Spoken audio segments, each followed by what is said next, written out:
मैनपाट में भूमाफिया सक्रिय हैं। शासकीय जमीन पर कब्जा किया जा रहा है। कृषि अनुसंधान केंद्र की 140 एकड़ जमीन पर भूमाफिया की नजर है, जिसकी वजह से शासकीय जमीन का उपयोग नहीं हो पा रहा है।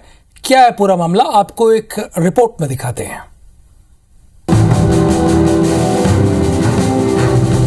खाली पड़ी सैकड़ों एकड़ जमीन के बाहर लगा उद्घाटन का बोर्ड और उस पर उल्लेखित पीएम नरेंद्र मोदी समेत अन्य अधिकारियों के नाम।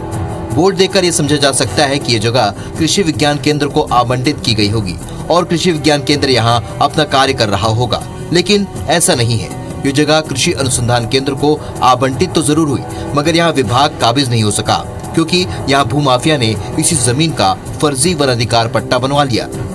दरअसल मैनपाट में वर्ष 2013 में करीब 140 एकड़ जमीन कृषि अनुसंधान केंद्र को आवंटित की गई थी, जहां कृषि विज्ञान केंद्र के अलावा आलू अनुसंधान केंद्र खोला जाना था। वर्ष 2018 में पीएम मोदी ने कृषि विज्ञान केंद्र का ऑनलाइन भूमि पूजन भी किया था, लेकिन 39 लोगों ने जमीन का वन अधिकार पत्र दिखाकर आपत्ति दर्ज कराई थी। वहीं जांच में वन अधिकार पत्र फर्जी पाया गया। इधर विवाद की वजह से कृषि विज्ञान केंद्र को सीतापुर में स्थापित किया गया, लेकिन आलू अनुसंधान केंद्र को अभी भी जमीन के आवंटन का इंतजार है। कुछ गांव वालों द्वारा फर्जी तरीके से पट्टा निर्माण करके माननीय कलेक्टर को कलेक्टेड इसमें कोर्ट में और कमिश्नर उसमें चले गए थे, जिन्होंने जब कोर्ट में गए उसके बाद आदरणीय कलेक्टर महोदय के कोर्ट में उनको जो पट्टा बना था वो खारिज कर दिया गया। मैनपाट पर्यटन के क्षेत्र में भी अपनी अलग पहचान रखता है।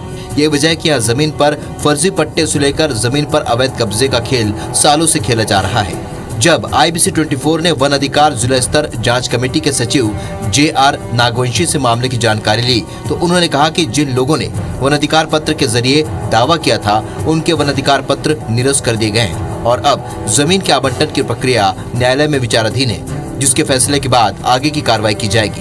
वहाँ वन अधिकार पत्र प्राप्त कर लिया गया था और वो मद सही नहीं था, और जिसके कारण शिकायत प्राप्त हुई थी और शिकायत के आधार पर छानबीन की गई और छानबीन करके जो है शिकायत सही पाए जाने पर वन अधिकार पट्टा जो है निरस्त कर दिया गया था। बहरहाल, एक तरफ शासकीय दफ्तर जमीन न मिल पाने के कारण अपनी योजनाओं का क्रियान्वयन नहीं कर पा रहा है, तो वहीं दूसरी तरफ भूमाफिया बड़ी आसानी से बेशकीमती जमीन का बंदरबाट कर रहे हैं। मगर सवाल यही है कि आखिर कैसे शासकीय जमीन का पट्टा बन गया, कौन कौन लोग इसमें शामिल थे और उन पर कार्रवाई क्यों नहीं हो पाई, ये बड़ा सवाल है। अभिषेक सोनी, IBC 24, सरगुजा।